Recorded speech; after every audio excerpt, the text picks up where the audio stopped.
Hello बच्चों, स्वागत है आपका हमारे YouTube चैनल निर्मला क्लासेज पर। अगर आप लेटेस्ट वीडियो देखना चाहते हैं तो सब्सक्राइब करें और बेल आइकन को दबाएं।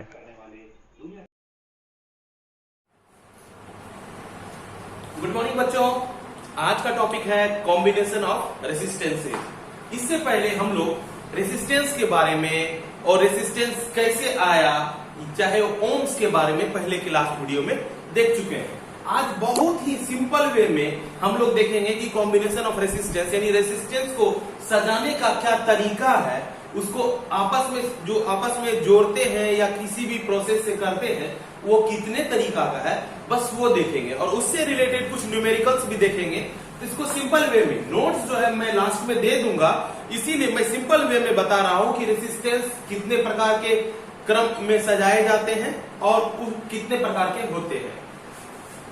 तो सबसे पहले कॉम्बिनेशन ऑफ रेसिस्टेंस दो प्रकार के होते हैं। अगर कहेंगे तो दो प्रकार से इसको सजाया जाता है। एक को बोलते हैं सीरीज कॉम्बिनेशन,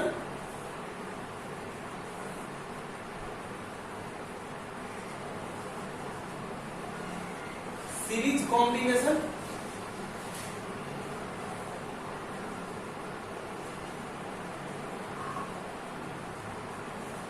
ठीक है, और दूसरे को बोलते हैं पैरेलल कॉम्बिनेशन।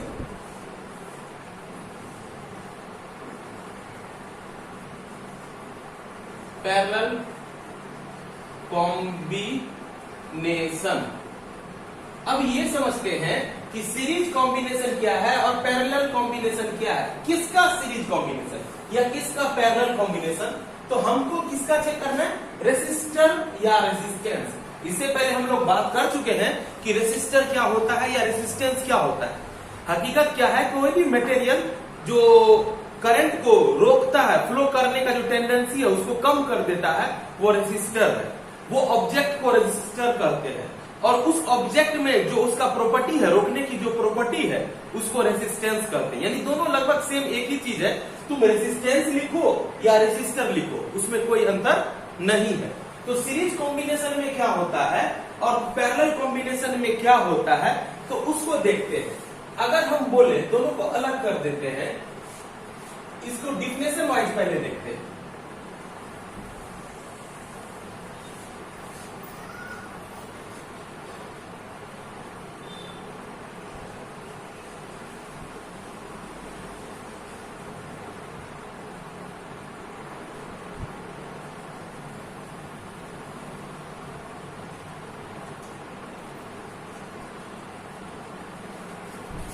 इसमें जो होता है सभी रेसिस्टेंस, ऑल रेसिस्टेंस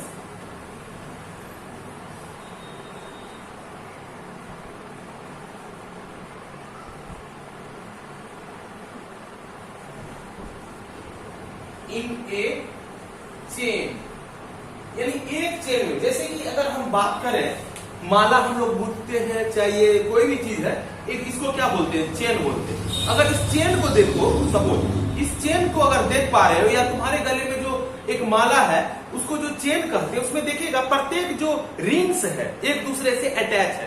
पहला रिंग का नोड दूसरे रिंग के नोड से जुड़ा हुआ रहता है, फिर दूसरा रिंग का नोड तीसरे रिंग के नोड से जुड़ा हुआ रहता है। तो वो एक चेन प्रोसेस में हो गया। यानी सीरीज कॉम्बिनेशन में क्या होता है, ये जो एक अगर कहेंगे ऐसा एक कॉम्बिनेशन होता है जिसमें एक चेन होता है, एक पाथ होता है, डिफरेंट पाथ नहीं होता है, सिर्फ एक पाथ होता है। ठीक है, अगर उसको हम अगर डायग्राम वाइज देखें तो किस तरह से दिखेगा। अगर 3-4 रेसिस्टेंस है, मान लो कि 3 रेसिस्टर है, ठीक है, 3 रेसिस्टर है, तो इस तरह से एक ये रेसिस्टेंस का सिंबल ये होता है। लास्ट क्लास में डिस्कशन हो चुका था, ये रेसिस्टेंस का सिंबल है। ऐसा ऐसा 3,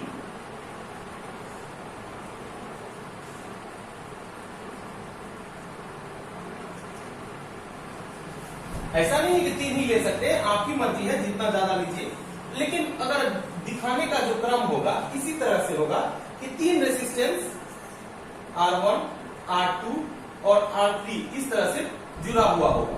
और इस मान के चलो अगर R1 को कहें तो R1 का कितना नोड है, 2 नोड। अगर बोले 2 टर्मिनल, टर्मिनल का मतलब 2 छोर, टर्मिनल को क्या कहते हैं, छोर बोलते हैं। ठीक है, तो दो छोर होता है। यहाँ पर R1 को अगर ये रेसिस्टेंस है या रेसिस्टर है, इसका कितना छोर है, एक टर्मिनल ए की ओर जाता है, दूसरा बी की ओर जाता है। तो इसका जब भी ज्वाइन होगा तो एक छोर जो है दूसरे रेसिस्टेंस के एक छोर से जुड़ा हुआ होगा। जैसे सेकेंड रेसिस्टर है, इसके एक छोर से जुड़ा हुआ है, और ये जो सेकेंड रेसिस्टर है वो तीसरे रेसिस्टर के एक छोर से जुड़ा हुआ है। इन टू इन, अगर इन टू इन नहीं बोलेंगे, एक छोर जुड़ा हुआ रहता है। ठीक है, तो इस तरह का अगर क्रम रहता है तो हम बोलेंगे कि यह सीरीज कॉम्बिनेशन है। रेसिस्टर जो है कौन से क्रम में है, सीरीज कॉम्बिनेशन में है। यहां पर अगर एक बैटरी या सेल लगा दिए तो सेल लगाने के कारण क्या होगा, करंट फ्लो करने लगेगा। ठीक है, करंट जो फ्लो करेगा, याद रख लेना सीरीज कॉम्बिनेशन में करंट जो होता है ईच रेसिस्टेंस में इक्वल अमाउंट में जाता है। कहने के लिए इसमें भी करंट आ ही जाएगा। ठीक है, इसमें इस रेसिस्टेंस में भी करंट आ ही जाएगा, और ये जो थर्ड रेसिस्टेंस है इसमें भी करंट आ ही जाएगा। बट ठीक है, ध्यान देना ये सब चीज जो है हम डिफरेंस में भी लिख सकते हैं। What is the difference between parallel resistances and series resistances, तो सीरीज कॉम्बिनेशन ऑफ रेसिस्टेंसेज। तो इसमें क्या है कि सीरीज में क्या होता है, ईच रेसिस्टर में, प्रत्येक रेसिस्टर में करंट क्या होता है, सेम होता है। ठीक है, बट वोल्टेज डिफरेंट हो जाता है। वोल्टेज क्या हो जाता है, डिफरेंट हो जाता है। जैसे कि अगर ये दो टर्मिनल है, इसमें करंट तब फ्लो करेगा जब वोल्टेज अलग हो। ये बात जानते हैं सब कुछ।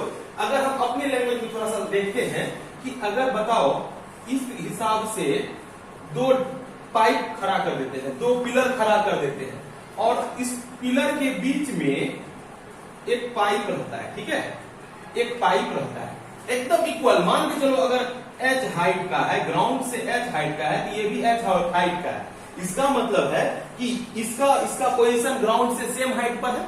ठीक है, अगर कोई वाटर का ड्रॉपलेट यहां पर छोड़ दिया जाए, वाटर जो है छोड़ दिया जाए, जैसे कि 10 बूंद यहां पर छोड़ दिए, क्या इधर से निकलेगा, नहीं निकलेगा। क्यों, वाटर इसलिए नहीं निकलेगा क्योंकि इसमें फ्लो करने के लिए क्या होना चाहिए, कुछ ना कुछ ढाल होना चाहिए। ढाल का मतलब कि अगर ये इस तरह से रहेगा तो इसमें वाटर फ्लो नहीं करेगा। ठीक है, फ्लो नहीं करेगा। और अगर इस तरह से रहता, सपोज ये रहता h, और ये यहां पर अगर देख लें, suppose h minus something, h minus 1, एक हाइट कम कर दी, तो क्या हो गया टेंडेंसी। अगर पाइप का देखेंगे इस हिसाब से पाइप लग जाएगा।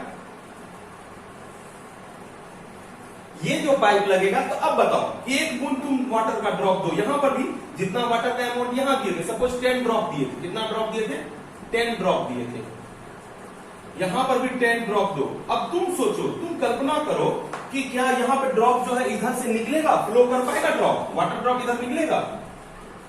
हाँ सही बोल रहा है, वाटर ड्रॉप निकलेगा,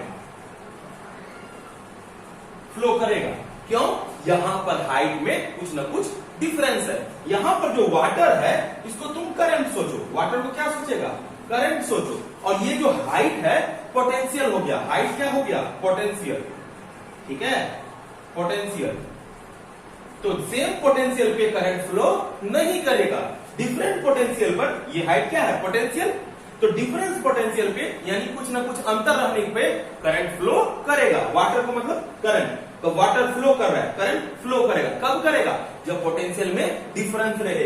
इसलिए बोलेंगे कि ये जो दो टर्मिनल है और करंट फ्लो कर रहा है, इसका मतलब यहां से यहां तक जब करंट फ्लो किया, कुछ ना कुछ टेंडेंसी रहा होगा, पोटेंशियल डिफरेंस में कुछ ना कुछ चेंजेस रहा होगा। ठीक है,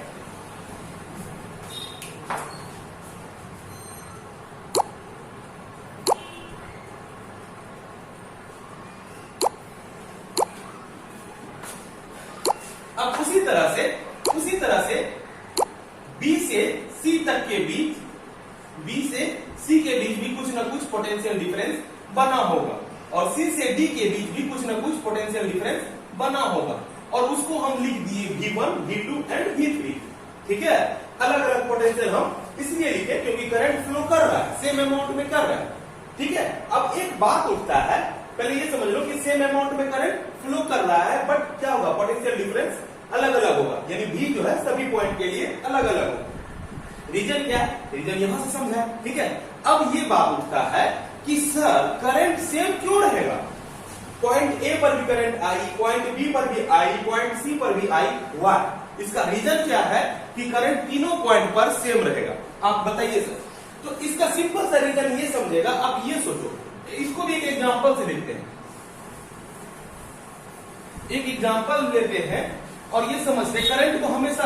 अच्छा, अपना लोग जब देखे हैं, जब कोई रिवर जैसे गंगा के बारे में सोचो, जब नाव से जब सफर कर रहे होते, अगर ऐसा मौका मिला तो बहुत कम है, लेकिन देखते हैं जब जो फ्लो कर रहा होता है, वाटर जब फ्लो कर रहा होता है तो हमारा नाव क्या होता है, डेविएट हो जाता है, फ्लो जिस और कर रहा है उससे डेविएट होकर थोड़ा किसी और भागता है। तो हमको क्या बोलते हैं कि गंगा नदी में करंट बहुत ज्यादा है, इसीलिए हमारा जो नाव का डायरेक्शन था वो मूव करके चेंज कर दिया।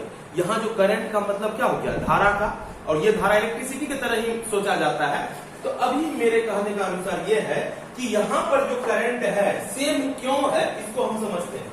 सपोज अगर हम एक खेत लेते हैं, ठीक है, ये मेरा एक खेत है, प्लॉट है, ठीक है, ये मेरा प्लॉट है, और यहां से मेरा पाइप से एक वाटर का पाइप आ रहा होता है, नल से कनेक्टेड है ये, ठीक है, नल से कनेक्टेड है, यहां से पाइप आया, ठीक है, पाइप आया। अगर सिर्फ हम पाइप को इसमें डालें, चाहे मूवमेंट कुछ भी हो, तो इसमें अगर यहां पर 10 लीटर पर मिनट जा रहा था, 10 लीटर पर मिनट जा रहा था, तो यहां पर क्या होगा, कितना लीटर पर मिनट होगा, 10 लीटर पर मिनट ही होगा। बिकॉज कारण क्या है सर 10 लीटर पर मिनट होगा, क्योंकि जितना पानी यहाँ आ रहा था ये तो अलग तो हुआ नहीं, वही पानी लाएगा। पानी कमेगा कब, जब यहाँ पर कुछ ना कुछ छेद देव हो जाएगा तब न निकलेगा पानी, नहीं तो सारा पानी जो है वो इस प्लॉट में चला जाएगा। अब ये हुआ तुम्हारा करंट सेम होने का रीजन। तो यहाँ पर देखो कि जब मान के चलो ये पाइप, मान के चलो यहां से ट्यूबवेल है, ये ट्यूबवेल है या नदी है या जो भी है, यहां से पानी को खींचा गया, पानी को खींचने का मतलब करंट का मतलब आई, पानी को जब खींचा गया तो डायरेक्शन तो एक ही है, सारा पानी मूव कर गया इधर, ये first plot, second plot, third plot, यानी जो भी है एक ही दिशा में सारा करंट जा रहा है। अगर सेम डायरेक्शन में करंट जाएगा तो करंट जो है उसमें परिवर्तन नहीं होगा, रास्ता में कुछ भटकेगा तब तो। जैसे कि यहां पर सपोज सोच लो, यहां पर एक और ट्यूब लगा लिया, ठीक है, और इसको हम एक टैंक, एक बर्तन में भरने लगे, तब क्या होगा, सपोज ये 10 था ना, अब पाइप के साइज पे डिपेंड करता है कि इक्वल होगा कि अनइक्वल होगा, वो बात की बात है। लेकिन याद रखो यहां पर 10 नहीं होगा, 10 लीटर पर मिनट नहीं होगा, क्योंकि कुछ ना कुछ इधर भी फ्लो करेगा। क्यों, रीजन ये है कि जितना अमाउंट में पानी आ रहा था वह दो जगह बट गया, आवश्यकता अनुसार वो कुछ न कुछ अलग हुआ। कहेगा कैसे सर, बराबर क्यों नहीं जाएगा, इक्वल क्यों नहीं जाएगा, अलग अलग क्यों जाएगा। एग्जाम्पल के लिए सोचो, अब हम क्या किए, एक पॉन्ड है, तालाब है, ठीक है, मेरे पास मग है, उस तालाब से मग से हम पानी निकालते हैं, लेकिन किसी के पास बाल्टी है उसी तालाब से पानी निकालने के लिए, तो बताओ कौन ज्यादा निकालेगा और कौन कम निकालेगा। मग वाला कम निकालेगा और बाल्टी वाला ज्यादा निकालेगा। तो वही बात है, जितना कैपेसिटी है उतना अमाउंट में भेजेगा, लेकिन अलग होगा कुछ, दोनों का जो होगा, यहाँ पर जो अमाउंट था वो इसमें नहीं जाएगा, इसमें भी कुछ जाएगा।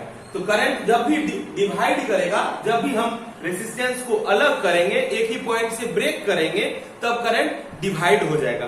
बट एक ही प्लॉट पे यानी एक ही पाथ पे रहेगा, सेम पाथ पे रहेगा, तो करंट क्या होगा, सेम रहेगा। यहाँ पर जो है करंट एक ही पाथ पे चल रहा है, इसीलिए करंट क्या है, सेम है। तो अब ये सोचो कि करंट तो सेम है बट क्या है, वोल्टेज डिफरेंट है। अब ये सोचो कि मेरा total voltage, total potential difference क्या था, total potential difference that is V मेरा पोटेंशियल था। अब ये V कितने में बट गया, जैसे कि सोचो ये मेरा लेंथ है V का, यहां से यहां तक V है, बट यहां से यहां तक 3 टुकड़ा में बढ़ गया, 1 2 3। अगर कहें तो ये क्या हो गया, V1 V2 and V3, 3 plot में बटा, ठीक है। अगर ज्यादा भी हो सकता है, कम भी हो सकता है, हम 3 एज्यूम किए हैं क्योंकि 3 रेसिस्टर लिए हैं। कितना रेसिस्टर लिए हैं, 3 रेसिस्टर लिए हैं।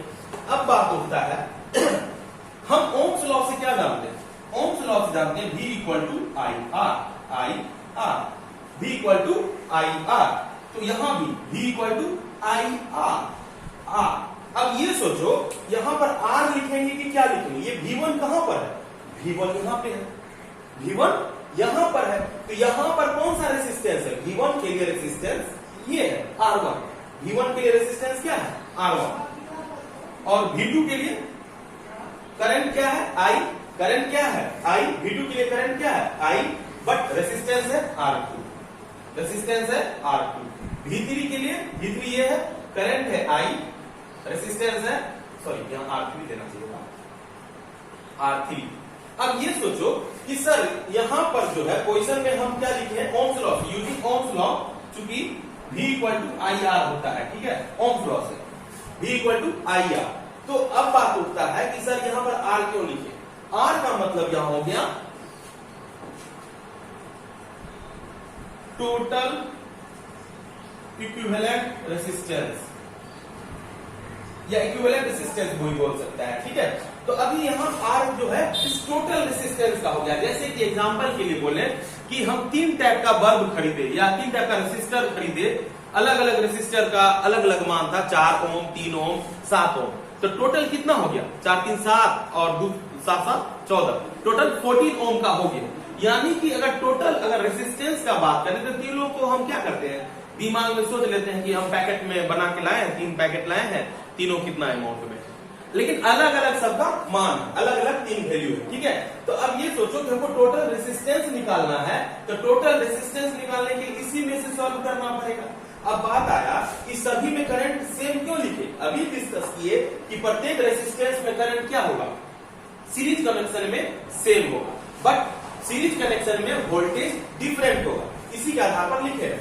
तो अब बताओ I equal to IR equal to I, तीनों में I कॉमन है तो I को कॉमन कर लिए तो R1 R2 and R3, I cancel. अब इस R को चाहो तो R भी दे सकते हो, चाहे तो R भी दे सकते हो, बट हम कौन सा प्रोसेस कर रहे हैं, सीरीज कॉम्बिनेशन कर रहे हैं। सीरीज कॉम्बिनेशन में हम टोटल रेसिस्टेंस के लिए RS भी यूज कर सकते हैं, तो इसीलिए हम लिख सकते हैं RS इक्वल टू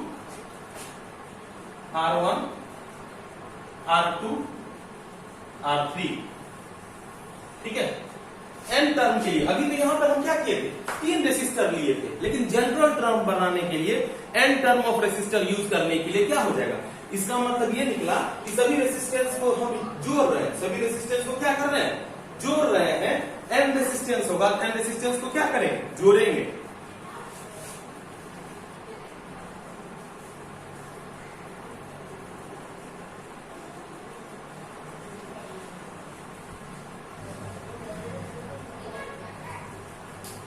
तो RS इक्वल टू क्या हो जाएगा, R1 R2 R3 dot dot n times तक होगा ना, n बार ऐड करना पड़ेगा। ये मेरा हुआ अगर कहें तो सीरीज रेसिस्टेंस कॉम्बिनेशन का अगर फॉर्मूला, जो हम आगे जाके कॉम्बिनेशन ऑफ रेसिस्टेंस का जो न्यूमेरिकल्स आएगा उसमें देख लेंगे।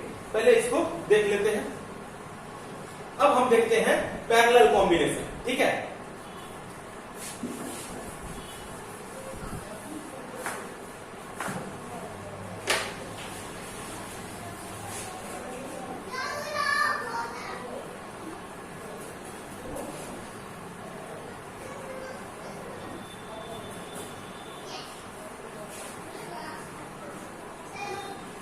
जाएगा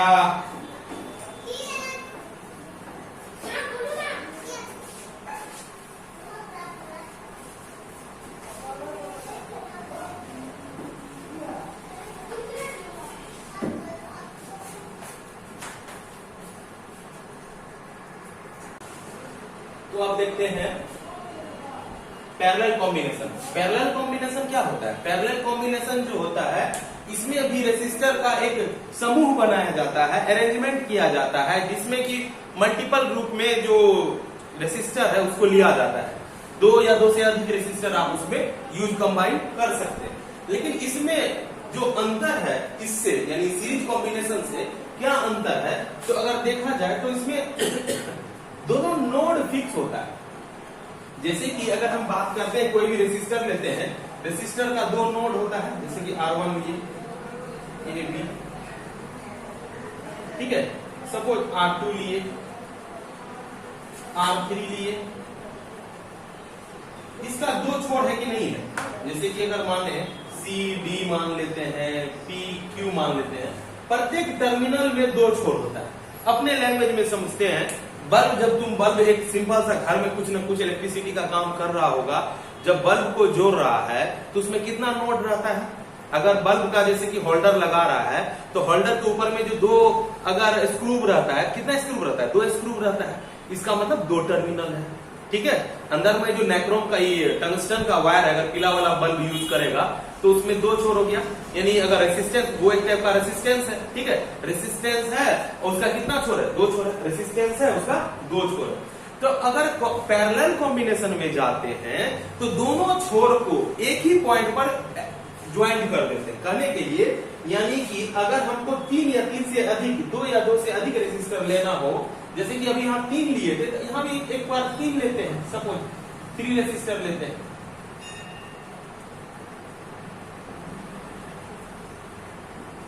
थ्री रेसिस्टर्स लेते हैं तो इसमें क्या करेंगे? छोर फिक्स कर देंगे। जैसे कि दो छोर हो गया, जैसे कि अगर R1 को ही दर्शाना हो इस हिसाब से, ठीक है, इस हिसाब से दर्शा दिया। अगर R2 को ही दर्शाना हो तो यानी इसका छोर फिक्स है, छोर फिक्स है, तो इसको दिखाने के लिए ऐसे दिखा सकते हैं, ठीक है। यानी A और B दो छोर है, तो यानी पहले का, जैसे कि ये R1 है, ये R2 है, इसका और इसका नोड, नोड मतलब छोर, छोर मतलब टर्मिनल, दोनों टर्मिनल को अमेट देंगे। अमेट देंगे मतलब एक ही पॉइंट पर मिला देंगे। अगर 2 से अधिक है तो क्या करेंगे? अगर ये तीसरा को भी ऐड करना चाहते हैं, इसको भी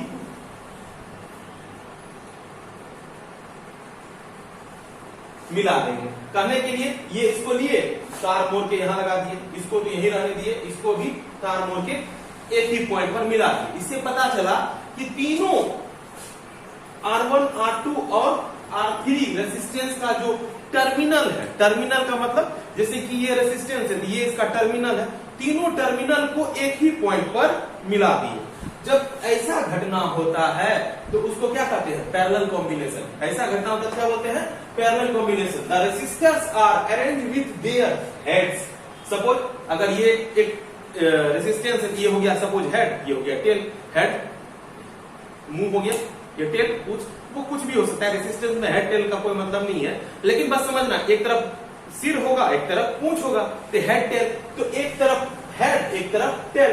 कहता है the resistance are arranged there with their heads connected together and their tails connected together. यानी इसका हेड एक साथ कनेक्टेड हो जाएगा और इसका सभी का टेल्स एक साथ कनेक्टेड हो जाएगा। तो ऐसा कनेक्शन को क्या बोलेंगे? ऐसा कनेक्शन को क्या बोलेंगे? हाँ, पैरेलल कॉम्बिनेशन। पैरेलल कॉम्बिनेशन में ही ऐसा होता है। अब ये तो कॉम्बिनेशन कर लिए, तार को जोड़ दिए, बल्ब जलेगा? नहीं जलेगा। बल्ब जलाने के लिए क्या होना चाहिए? वोल्टेज, पोटेंशियल डिफरेंस, तब ना करंट फ्लो करेगा। तो इसके लिए क्या किए? अलग से कुछ लाए, एक पोटेंशियल डिफरेंस उत्पन्न करने के लिए। ये बता चुके हैं कि सेल में कैसे पोटेंशियल डिफरेंस होता है, ठीक है। प्लस माइनस किस आधार पर लिखते हैं, ये सब पहले की क्लास में हो चुका है, ठीक है। अब ये पोटेंशियल डिफरेंस होने के कारण, अगर पोटेंशियल इक्वल रहता तो नहीं होता। अभी जस्ट बताए थे सीरीज में, जब पोटेंशियल सेम रहेगा तो करंट फ्लो करेगा? नहीं करेगा। यहाँ पर कुछ ना कुछ डिफरेंस करेंगे तब ना करंट फ्लो करेगा। सपोज करंट I फ्लो कर रहा है, करंट I फ्लो कर रहा है और वोल्टेज V, वोल्टेज क्या है? V।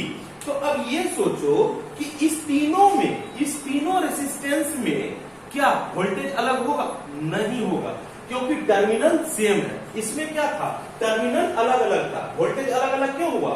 प्रत्येक का टर्मिनल AB, इसका BC, इसका CD, टर्मिनल सेम नहीं था तो वोल्टेज अलग अलग हुआ। अगर टर्मिनल सेम रहेगा, अगर टर्मिनल सेम रहेगा ईच रेसिस्टर का, प्रत्येक रेसिस्टर का, तो क्या होगा? वोल्टेज सेम होगा। इसका मतलब ये हुआ कि पैरेलल कॉम्बिनेशन में वोल्टेज क्या होता है? सेम होता है। बट करंट के बारे में क्या बताया थे? यहाँ करंट सेम क्यों था? क्योंकि करंट का केवल एक पाथ था, एक ही रास्ता था। अभी एग्जांपल इससे पहले बताए थे, एग्जांपल में ये बताए थे कि जैसे कि एक प्लॉट में पानी डालना है, पाइप उस प्लॉट में ही घुसा दिए तो सारा पानी उसी में जाएगा। जब पाइप को दो भाग में बांट के एक तरफ टंकी भर रहे हैं, एक तरफ खेत में डाल रहे हैं, तो कुछ ना कुछ पानी का हिस्सा इधर जाएगा, कुछ ना कुछ इधर जाएगा, यानी बट जाएगा। क्यों बटा? दो रास्ता था, करंट के लिए दो रास्ता था, पानी जाने का कितना रास्ता था? दो रास्ता था। तो इसीलिए यहां से जो पाइप निकला कितना रास्ता में बटेगा? ठीक बोल रहा है, I1, I2 एंड I3। वो वैल्यू में जो हो, वैल्यू में जो हो, उससे लेना देना नहीं है। बट ये बात तो फिक्स हो रहा है कि करंट कुछ ना कुछ डिवाइड होगा। क्यों? करंट तीन रास्ता को अपना रहा है। जैसे ही यहां से सपोज हम, सच में इलेक्ट्रिसिटी हमको भी समझ में आता है, इलेक्ट्रिसिटी को हम यानी इलेक्ट्रिसिटी के आधार पर नहीं समझते, अपने डेली लाइफ में जो करते हैं, जैसे पानी वाला काम समझ में आता है। हम तीन क्या किए, एक बाल्टी में पानी रख लिए, उसमें से तीन पाइप निकाल दिए। देखिए क्या, जो बाल्टी में जो आने का एक सोर्स था, पानी आने का सोर्स था, वो तीन जगह बट गया। तो यहाँ पर जो भी पानी आ रहा था, पानी का जो भी अमाउंट आ रहा था, वो कितने जगह बट गया? तीन जगह बट गया। अगर तीन पाइप नहीं लेते, बाल्टी को एक जगह ही उछल देते, सब एक जगह जाता पानी। तो बात ये हो रहा है कि यहाँ पर क्या होगा? करंट क्या होगा? करंट डिफरेंट होगा, बट वोल्टेज क्यों सेम होगा? पोटेंशियल इसलिए सेम होगा, टर्मिनल सेम है। तीनों R1, R2 और R3 का जो टर्मिनल है यहाँ पर सेम है, इसीलिए पोटेंशियल क्या हो गया? Same, but current different. अब ये सोचो कि करंट टोटल अमाउंट में क्या था? करंट यहाँ पर करंट जो था टोटल अमाउंट में 3 I था, टोटल अमाउंट में I था, जो बट गया तीन रूप में। कितने रूप में? तीन रूप में, क्योंकि तीन पाथ को वो फॉलो किया। उसका जो करंट फ्लो हुआ कितने पाथ में हुआ? तीन पाथ में हुआ। ठीक है, अब जब तीन पाथ में करंट फ्लो हुआ, ओम्स लॉ क्या कहता है? ओम्स लॉ हम नहीं जानते हैं, क्या होता है? क्या होता है? क्या होता है बताओ? नहीं जानते, हम भी नहीं जानते, भूल गए। V बराबर IR। ठीक है, V इक्वल टू IR। अब इसको अगर I के रिस्पेक्ट में सोचे, I equal to V by R। R क्या है? रेसिस्टेंस। जब हम टोटल करंट का बात कर रहे हैं तो रेसिस्टेंस भी टोटल अमाउंट में सोचेंगे हम। R यहाँ पर जो है, अगर कहें ये टोटल रेसिस्टेंस के लिए है, टोटल रेसिस्टेंस के लिए है। ठीक है, और I क्या है? I अगर कहें टोटल करंट है। V क्या है? टोटल वोल्टेज है। ठीक है, तो अब I टोटल करंट है, तो उसको क्या लिखेंगे? Total voltage by total resistance, V by R। V by R। अब ये सोचो, I1 में, यानी हम जब करंट को देखे, पानी को देखे तीन रास्ते पे जाते हुए, तो पहला रास्ता पे चढ़ के देखने लगे कि करंट जो है इसमें क्या स्पीड से आ रहा है? क्या आ रहा है? क्योंकि वहां पर जो था, वहां पर बहुत ज्यादा स्पीड था, क्योंकि सारा करंट एक ही डायरेक्शन में था। अब जब तीन पाथ हो गया, उस पाथ पे हम खड़े होकर जब देखने लगे कि करंट का स्पीड क्या है, तो देखते हैं कि यहाँ पर स्पीड पहले जैसा नहीं है, चाहे जो भी अंतर रहा हो, पहले जैसा नहीं है। ये किसके कारण हो रहा है? इसका रेसिस्टेंस कौन सा है? R1। यानी इस पहले यहाँ पर हम खड़े हो गए और देखने लगे कि ये मेरे इस पाथ पर कौन सा करंट आ रहा है? करंट I1 आ रहा है, और किस रेसिस्टेंस के लिए आ रहा है? R1 के लिए आ रहा है। तो अब ये सोचो, इस पूरे पाथ में I1 करंट गया, तो I1 करंट जो है, इसका वोल्टेज क्या होगा? जब हम इसको अलग में पिक्चर बनाते हैं, इसका टर्मिनल कहां है? अगर हम बोले R1 का टर्मिनल अगर देखा जाए,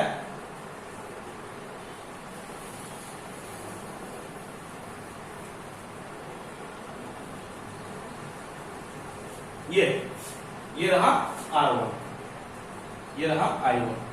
अब कहेगा सर ये टर्मिनल नहीं मान सकते हैं, ये दोनों टर्मिनल मान लेते हैं, B C D कुछ भी अलग नाम दे देते हैं, A B तो माना हुआ है ना, यहाँ मान लेते हैं। अरे मान के क्या करेगा? तो वो टर्मिनल अलग अलग जगह तब करेगा जब उसके बीच में कोई न कोई अलग रेसिस्टेंस आ जाए। जैसे तुम यहाँ पे मानेगा, यहाँ और यहाँ में कोई अंतर नहीं है, क्योंकि यहाँ कोई खपत हो रहा है नहीं। जैसे कि अगर ये पाइप है, पाइप में छेद रहता तब ना करंट अलग होता, छेद तो है नहीं तो अलग नहीं होगा, या रेसिस्टेंस लगा हुआ रहता तब ना कुछ खर्च होता। तो याद रखो, जब बीच में कुछ नहीं लगा हुआ है तो ये टर्मिनल और ये टर्मिनल सेम हुआ, तो समझने के लिए तुम यहाँ भी ये मान सकते हो। ठीक है, अब ये टर्मिनल और अगर तुम यहाँ मानना चाहते हो कि इस दोनों के बीच में कुछ है ही नहीं, तो दोनों तो सेम हुआ, कुछ खर्च हुआ ही नहीं। ये हो गया B। यानी R1 का जो टर्मिनल है A और B है, तो A और B का जो टर्मिनल है, इसका वोल्टेज क्या है? V, इसका वोल्टेज क्या है V। तो क्या लिखेंगे I बराबर V बाय R, तो V बाय R, I का जो है R1 है। उसी तरह से I2 का टर्मिनल AB और AB का जो वोल्टेज है V, और I2 किस में जा रहा है R2 में। I3 का टर्मिनल इसमें जा रहा है ना, इसका भी टर्मिनल AB, इसका भी टर्मिनल AB का वोल्टेज V। इसको सारा प्रॉपर नोट्स में मैंने लिख दिया है कि क्या किसको क्या मानना है, ठीक है। तो उसको अब देखना है V बाय R3, क्योंकि ये R3 में है। अब ये बताओ V बाय R क्या कॉमन कुछ हो रहा है, 1 by R1, 1 by R2, 1 by R3। V भी कैंसिल हो गया, क्यों V सभी में कॉमन है, ठीक है। इसीलिए हम लिख सकते हैं 1 by R is equal to 1 by R1, R2 and R3, ठीक है। अगर n टर्म के लिए सोचो, जैसे यहां पर हम लिख दिए कि when we use n resistors, then general term में यानी nth टर्म में इसको Rp मान लो। क्यों Rp क्यों माने सर, P मतलब पैरेलल। अरे Rp मानो और इक्विवेलेंट मानो, उसके अकॉर्डिंग सोचना कि वहां पर क्या निकालना है। हम समझने के लिए Rp इसलिए लिखो क्योंकि देखने से लगता है पैरेलल वाला है, तो Rp लिख देते हैं। यहां भी चाहो तो Rp लिख सकते हो, यानी पैरेलल कॉम्बिनेशन में क्या होता है Rp, resistance in parallel combination, ठीक है। तो ये क्या हो जाएगा 1 by R1, 1 by R2, 1 by R3 plus dot dot dot n times, ठीक है। इसको लिख लो। अब हम लोग कॉम्बिनेशन ऑफ रेसिस्टर में जो सीरीज और पैरेलल के बारे में पढ़े हैं, उसके बाद हम लोग देखते हैं कि सीरीज और पैरेलल में क्या डिफरेंसेस है या क्या उसका कुछ अगर गुण है, प्रॉपर्टीज है, तो वो भी देख सकते हैं।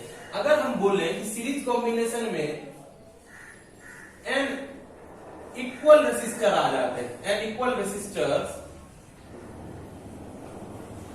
आ जाते हैं, और जिसका वैल्यू जो है R होता है, वैल्यू क्या होता है R होता है। तो अभी जैसे बताया है कि RS इक्वल टू क्या बताया है R1 plus R2 plus R3 plus dot dot dot n times बताए थे।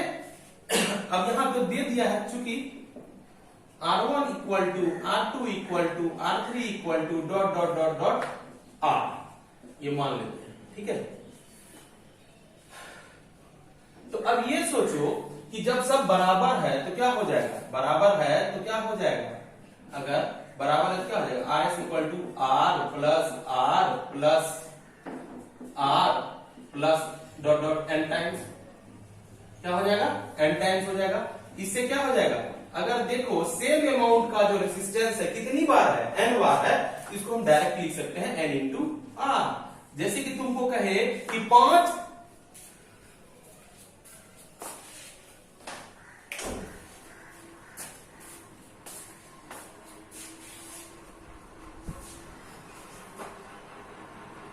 जैसे कि तुमको कोई कहे कि 5 ओम रेसिस्टर वाला एक सीरीज कॉम्बिनेशन है जिसमें 10 वैसा रेसिस्टर लगा हुआ है, तो कितना अमाउंट में टोटल रेसिस्टेंस होगा। अगर टोटल अमाउंट में कहेगा कि n जो है 10 रेसिस्टर है, 10 रेसिस्टर्स है, और सीरीज कनेक्शन में कौन से कनेक्शन में है, सीरीज कनेक्शन में है, ठीक है। और कर देगा कि जो रेसिस्टेंस का जो वैल्यू है 5 ओम है, तो देन क्या हो जाएगा RS इक्वल टू क्या हो जाएगा n इंटू R, क्योंकि इक्वल अमाउंट में है, 10 रेसिस्टर है और सेम है, सभी सब सेम है, क्या हो जाएगा n equal to 10 into 5, then total resistance is 50 ohm, ठीक है। अब इसके अलावा कुछ और कर सकता है प्रॉपर्टी में, कहने के लिए यह कर सकता है कि अगर मान के चलो कि एक सीरीज कॉम्बिनेशन है, तो क्या प्रत्येक यानी ईच रेसिस्टर से उस सीरीज में जो टोटल रेसिस्टेंस आया है उसका मान क्या होगा, लार्ज होगा, स्मॉल होगा, इक्वल होगा या नन ऑफ दीज होगा। अगर एक ऑब्जेक्टिव में सोचे क्वेश्चन कि जो RS है, RS का मान R1, R2, R3 से बड़ा होगा कि छोटा होगा कि बराबर होगा, तो तो हमेशा याद रखना कि RS यानी सीरीज कॉम्बिनेशन में जो टोटल रेसिस्टेंस है, total resistance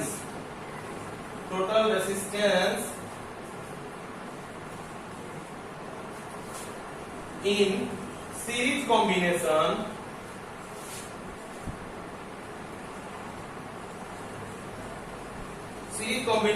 is greater than each of the resistor.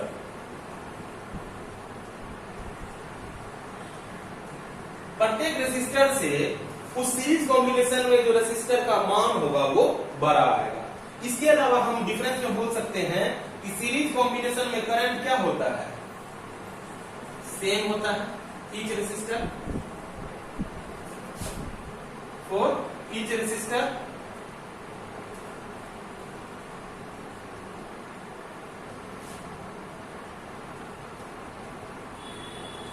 और वोल्टेज पोटेंशियल डिफरेंस जो है डिफरेंट होता है। पोटेंशियल डिफरेंस क्या रहता है, अलग अलग रहता है, डिफरेंट रहता है फॉर ईच रेसिस्टर। ठीक है, अब आ जाओ पैरेलल रेसिस्टेंस में। पैरेलल रेसिस्टेंस में इसी तरह से अगर n इक्वल रेसिस्टेंस लिया जाए, n इक्वल रेसिस्टेंस लिया जाए,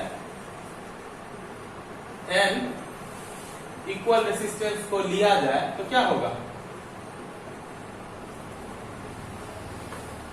और उसका वैल्यू क्या है, R, वैल्यू है R। ठीक है, तो क्या हो जाएगा, RP बोले थे कि टोटल रेसिस्टेंस को क्या मानना, RP। तो इसका फॉर्मूला हम बताए थे 1/RP is equal to 1/R1 plus 1/R2 plus dot dot dot 1/n times. ठीक है, n टाइम्स तक बताए थे। अब ये सोचो कि 1/RP is equal to 1/R plus 1/R plus dot dot n times, क्योंकि सभी वैल्यू कितना है, R के बराबर है। जिस तरह से इसमें लिखे थे ना R1 R2 R3 dot dot R के बराबर, उसमें भी लिखेंगे। तो अब देखने से पता चलता है कि 1/RP जो है n टाइम्स है क्या, 1/RP। इसीलिए हम लिखने के लिए लिख सकते हैं RP इक्वल टू R/n। क्या लिख सकते हैं, R/n लिख सकते हैं। ये मेरा क्या हुआ, जब इक्वल रेसिस्टर रहेगा और कितना अमाउंट में है तो हमको उतना लिखना नहीं है, डायरेक्ट मल्टीप्लाई कर देना है। जैसे कि एग्जांपल कह दे यहीं पर कि 10 रेसिस्टर है, 10 रेसिस्टर है और उसका R का वैल्यू दिया है 5 ओम, R का वैल्यू दिया है 5 ओम। इसी तरह से 10 रेसिस्टर है, R का वैल्यू दिया है 5 ओम। तो RP equal to what, R/n, R/n, R is 5 ohm, n equal to 10, then RP is 0.5 ohm. ये क्या निकला, रेसिस्टेंस, टोटल रेसिस्टेंस निकला इन पैरेलल कॉम्बिनेशन। ठीक है, अब एक बात और होता है, जैसे कि यहां भी डिस्कस किए थे कि total resistance of in series connection जो होता है, कॉम्बिनेशन जो होता है, लार्जर होता है किससे, each of the resistor. But इसका इनवर्स, इसका उल्टा सोचो, अगर RP को सोचा जाए तो लेस देन होता है इंडिविजुअल रेसिस्टर से, यानी ईच रेसिस्टर से। ठीक है, अब उसके अलावा करंट इसमें क्या होता है, डिफरेंट होता है। पोटेंशियल डिफरेंस में क्या होता है, करंट, सॉरी पैरेलल कॉम्बिनेशन में क्या होता है, करंट क्या होता है, डिफरेंट होता है। एंड पोटेंशियल डिफरेंस यानी वोल्टेज क्या होता है, सेम होता है। ठीक है, ये तुम्हारा समझो तो अगर जो भी अभी बताया है इससे डिफरेंस भी बता सकता है कि what is the difference between series combination and parallel combination. इसके अलावा तुम ये भी लिख सकता है कि सीरीज कॉम्बिनेशन को कैसे साबित कर सकते हैं कि टू और यानी इन्फिनिट टाइम्स ऑफ जो रेसिस्टर है उसको एडिशन क्यों करते हैं, ये भी बता दिए। और पैरेलल कॉम्बिनेशन का भी जो कॉम्बिनेशन था वो भी बता दिए। अब एक दो न्यूमेरिकल देखते हैं कि इसमें न्यूमेरिकल किस टाइप का रहता है। इसमें लार्ज अमाउंट में एक स्पेशल क्लास भी देंगे जिसमें सिर्फ न्यूमेरिकल्स का क्वेश्चन रहेगा। इससे पहले का भी जो कुछ क्वेश्चन न्यूमेरिकल का था वो भी हम लोग डिस्कशन करेंगे। पहले इससे एक दो रिलेटेड जो न्यूमेरिकल्स है आज डिस्कस करते हैं। अब हम लोग एक दो न्यूमेरिकल देखते हैं जिससे कि ये कॉन्सेप्ट को थोड़ा समझने में आसानी हो जाएगा। फिर न्यूमेरिकल का जो लेवल है उसको हम लोग बढ़ाते हुए चले जाएंगे कि लेवल के हिसाब से पहले एक बार सीरीज कॉम्बिनेशन का देख लेते हैं, फिर एक बार पैरेलल कॉम्बिनेशन का देख लेते हैं, उसके बाद हम लोग मिक्स टाइप से भी न्यूमेरिकल देखेंगे। उसके बाद हम लोग बहुत सारा डिस्कशन करेंगे, एक स्पेशल वीडियो भी बनाएंगे, सिर्फ न्यूमेरिकल बेस्ड होगा, उसमें सारे न्यूमेरिकल का डिस्कशन किया जाएगा। ठीक है, तो पहले बेसिक कॉन्सेप्ट को समझते हैं। तो देखो, एक न्यूमेरिकल लिया है जिसमें सीरीज कॉम्बिनेशन में 3 रेसिस्टर को रखा गया। आप 3 नहीं 4 5 2 भी रख सकते हैं, आपकी मर्जी है। ठीक है, तो लेकिन एक अभी जो एक प्रूफ किए थे उसके अनुसार 3 रेसिस्टेंस को लिए थे, तो 3 रेसिस्टेंस को दर्शाते हुए एक एग्जांपल लिए हैं। तो देखते हैं ये क्या कौन सा कॉम्बिनेशन है, क्योंकि एक बात है कि ये कौन सा कॉम्बिनेशन है, सीरीज कॉम्बिनेशन है। और सीरीज कॉम्बिनेशन में जो सोल्यूशन निकालते हैं क्या निकालते हैं, RS R1 R2 R3 तब तक बढ़ते हैं जब तक मेरा रेसिस्टेंस रहता है। तो अभी 3 ही लिखेंगे। R1 क्या है 5 ओम, R2 6 ओम, R3 4 ओम, तो टोटल ओम कितना हो गया 15 ओम। ये RS यानी टोटल रेसिस्टेंस, इसको टोटल रेसिस्टेंस को इक्विवेलेंट रेसिस्टेंस भी बोलते हैं, R इक्विवेलेंट भी बोल सकते हैं। ठीक है, तो अब बात उठता है कि टोटल करंट क्या होगा। टोटल करंट I निकालना है और I के लिए वोल्टेज होना अनिवार्य है। तो देखो वोल्टेज दिया हुआ है, ओम्स लॉ से हम लोग कुछ जानते हैं बच्चा, बताओ क्या जानते हैं। ओम्स लॉ से हम लोग ये जानते हैं कि I इक्वल टू क्या जानते हैं, V by R, R total, R equivalent, यहाँ RS है। ठीक है, क्या है 220 अपॉन 15, इससे क्या आ जाएगा 3 से कटेगा 5 से कटेगा, 5 3 जा 15, 5 4 जा 20, 4 जा 20, अप्रोक्सीमेटली देख लेना, मल्टीप्लिकेशन डिवीजन थोड़ा सा ध्यान दे देना, ये रिजल्ट रहेगा। ये क्या आया, एक इक्विवेलेंट रेसिस्टेंस निकाले या सीरीज कॉम्बिनेशन में टोटल रेसिस्टेंस निकाले कि कितना टोटल रेसिस्टेंस होगा, और करंट का नीड था, करंट निकाले क्योंकि वोल्टेज दिया हुआ था। ठीक है, अब एक और क्वेश्चन लेते हैं, क्वेश्चन नंबर 2 लेते हैं। एक सीरीज का देख लिया, अब एक पैरेलल का देखते हैं। ठीक है, अब एक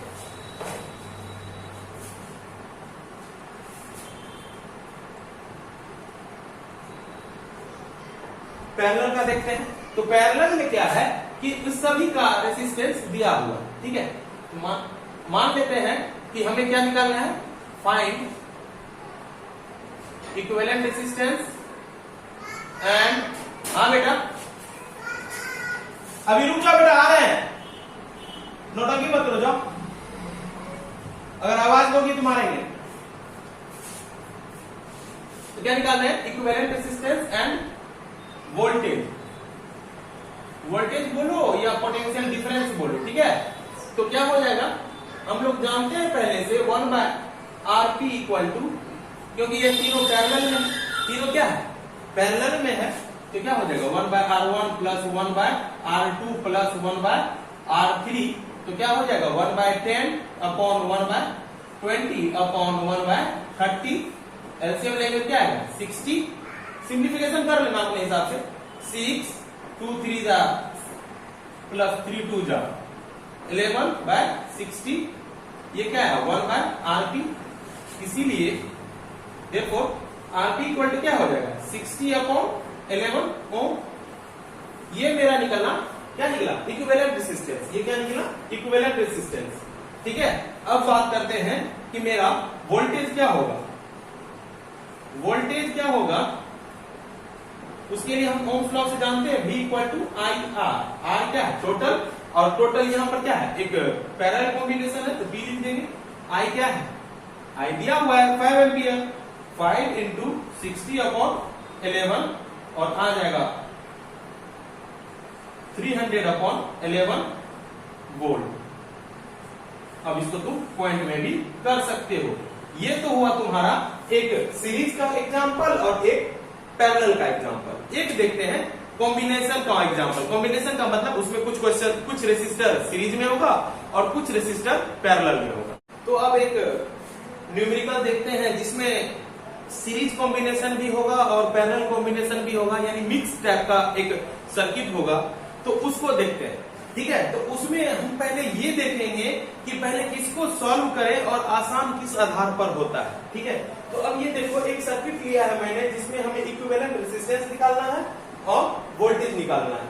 तो पहले ये सोचो कि वोल्टेज जो भी रहा हो करंट फ्लो करेगा।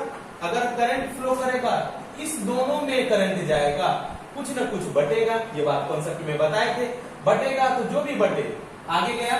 आगे जब ये करंट यहां से इधर आया, सपोज ये I1 है, ये I2 है, तो I1 जब गया तो फिर बट जाएगा। क्यों? दो रास्ता है, जितना ज्यादा पाथ मिलेगा उतना ज्यादा बटेगा। तो अब ये सोचो कि करंट यहां भी बट गया, तो जैसे ही करंट बटा तो समझ लेना कि पैरेलल। एक कॉन्सेप्ट दिमाग में रखना, when current is different then that type of combination is parallel combination.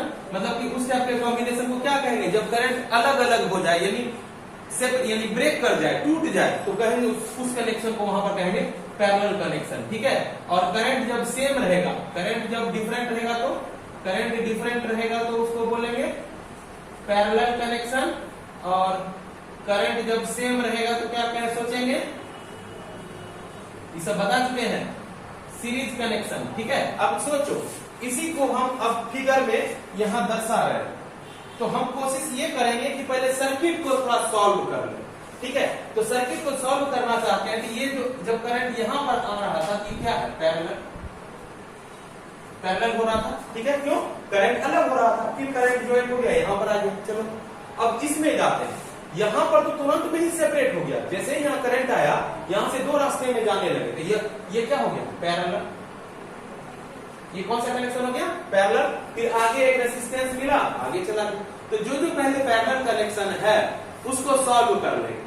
ठीक है। तो अब ये सोचते हैं इस सर्किट को क्या करते हैं, फिर से बनाते हैं।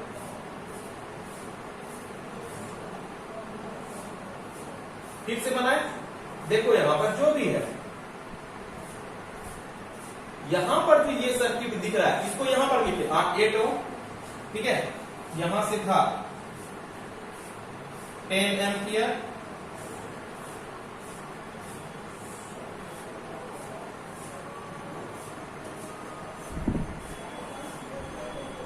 याद रखो जो ये कॉम्बिनेशन है, इससे हमको क्या निकलेगा? अगर हम बात करें, इससे मेरा क्या निकलेगा? मान के चलो इस पैरेलल कॉम्बिनेशन को देखते हैं RA, 1/RA, 1/RA। अगर ये पैरेलल कॉम्बिनेशन है तो क्योंकि तो इसमें कितना कॉम्बिनेशन में रेजिस्टेंस है? 2 है, R1 एंड R2। इसको मान लेते हैं R1, इसको मान लेते हैं R2। ठीक है। तो क्या हो जाएगा? इसको हम RP भी लिख सकते थे। क्या सर RP क्यों नहीं लिखे? यहां भी पैरेलल है, यहां भी पैरेलल है, तो दोनों RP हो जाता ना, इसीलिए नाम अलग कर दिए। तो RA लिखे तो क्या हो जाएगा? अगर इसको सॉल्व किया जाए, 1/6 प्लस 1/3, 6 3 जा 18, 3 प्लस 6, जैसे भी करो। अगर तो आप कहेगा सर यहाँ तो 18 क्यों लिखेंगे, 6 नहीं लिख सकते? हाँ लिख दो। 6 1 जा 2 जा 3 जा 6, 3 2 जा, तो 1/RA क्या निकला? 1/RA निकला 1/2। इसीलिए RA की जगह क्या लिख सकते हैं? 2 ओम। ठीक है। RA की जगह क्या लिख सकते हैं? 2 ओम। अब इसको सोचते हैं ये क्या है? RB। ये क्या है? RB। इसको भी यहां पर हम सेपरेट कर लेते हैं। ये सब मेरा जो है थोड़ा सा सेपरेट करके निकाल लेते हैं, क्योंकि हमको आगे जाके इस सब को काम करना पड़ेगा। ठीक है। तो अब क्या करते हैं,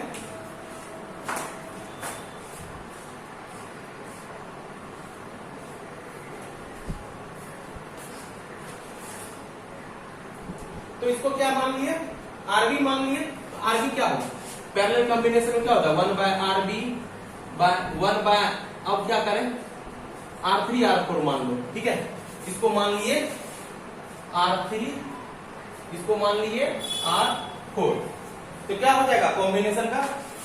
1/10 प्लस 1/15, एलसीएम 6 4 10 6 0 0 0 कैंसिल, तो RB क्या हो जाएगा? 6 ओम। अब ध्यान से देखो, इसको क्या है निकाले, अब पता चलेगा। अब हम क्या करते हैं, इस टोटल रेसिस्टेंस का एक रेसिस्टेंस लिखना चाहते हैं। इसका टोटल रेसिस्टेंस क्या है? अगर इसका टोटल रेसिस्टेंस कहेगा तो RA है, यानी हम इसको हम लिख देते हैं। अब क्या लिख देते हैं? एक रेसिस्टेंस बनाते हैं और लिख देते हैं उसका नाम RA, जो कि है 2 ओम। ठीक है। बात बराबर ही हुआ ना। इसको ये भी टुकड़ा में था, जैसे कि मान के चलो तुम्हारे पास अगर कहेगा तो 250 का नोट है, तो उसको क्या हम 100 रुपए का नोट नहीं बोल सकते हैं? तो वही बात है, दो टाइप का अगर रेसिस्टेंस था, उसको सॉल्व करके जो आया वही तो एक रेसिस्टेंस हुआ ना। उसी तरह से इसको भी सॉल्व करके क्या नाम दिए थे? इसका नाम दिए थे आरबी। इसका नाम क्या दिए थे? आरबी। ठीक है, अब ये तो है ही,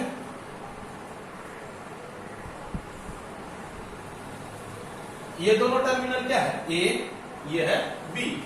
अब यहां क्या लिखा हुआ था? 4। अब ये सोचो कि करंट इसमें गया, करंट इसमें गया, इस पाथ में करंट सेम रहा कि अलग अलग रहा?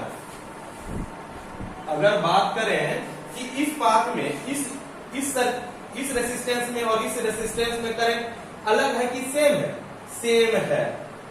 सेम है। और इस सर्किट यानी इस रेसिस्टेंस में और इस रेसिस्टेंस में करंट सेम है कि अलग अलग है? इस सर्किट में सर, इस पाथ में सर सेम है।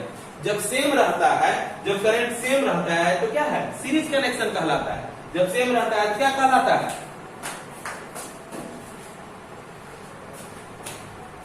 जब सेम रहता है क्या कहलाता है? सीरीज कनेक्शन कहलाता है। तो सीरीज कनेक्शन का कॉन्सेप्ट को लगाओ। तो सीरीज कनेक्शन में क्या होगा? अगर हम सीरीज कनेक्शन में क्या कहते हैं?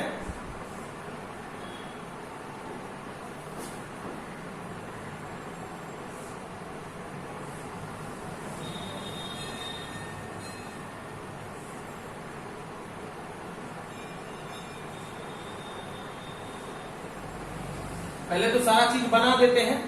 ये हो गया ए पॉइंट, ये हो गया बी पॉइंट। अगर हम इस दोनों इसका नाम दे दें, ये जो सीरीज कनेक्शन है इसको हम बोलते हैं आरसी और इसको हम बोलते हैं आर डी।